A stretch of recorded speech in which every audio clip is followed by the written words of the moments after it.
আমি কি দিয়া বুঝাইতাম? আম পাতা, জাম পাতা, বড়ই পাতার কোনো অভাব নাই।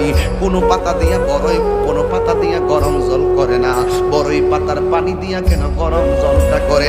আম পাতা কি দোষ করলো? জাম পাতা কি দোষ করলো? বড়ই পাতা দিয়া কেন গরম জল করা হয়? এই কথা দিয়ে কোনো মৌলবি কয় না।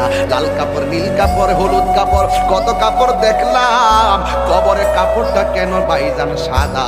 এই সাদা দিয়া কেন কাফন করা হয়? এই কথা দিয়ে পৃথিবীর কোনো মৌলবি কয় না রে। এ আমার যুবক, কি দিয়া বুঝাবো কবরটা কেমন ডেঞ্জারাস? কি দিয়া বুঝাবো মরণটা কত কঠিন? কি দিয়া বুঝাবো তাহিরের একটা দিন চলে যাওয়া মানে হলো আমার জীবন থেকে চিরদিনের জন্য দিনটা চলে গেছে। কোটি টাকা দিয়েও এই ঘন্টার সময়টা আনতে পারতাম না। এখন আমি শ্বাস ফালাইতাছি, একটা টাকা বিল দেওয়া লাগে না। নদীর পারে হাওয়া খাই, বিল দেওয়া লাগে না। পল্লী বিদ্যুতের ফ্যান বাতাস খাইলে বিল দেওয়া লাগে।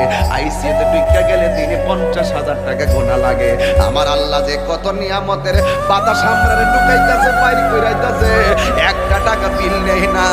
আল্লাহ কয় বিল লাগতো না, শুধুমাত্র তোরা 5 বার আইসা কপালটারে মাটির মধ্যে লাগাইয়া দিবি।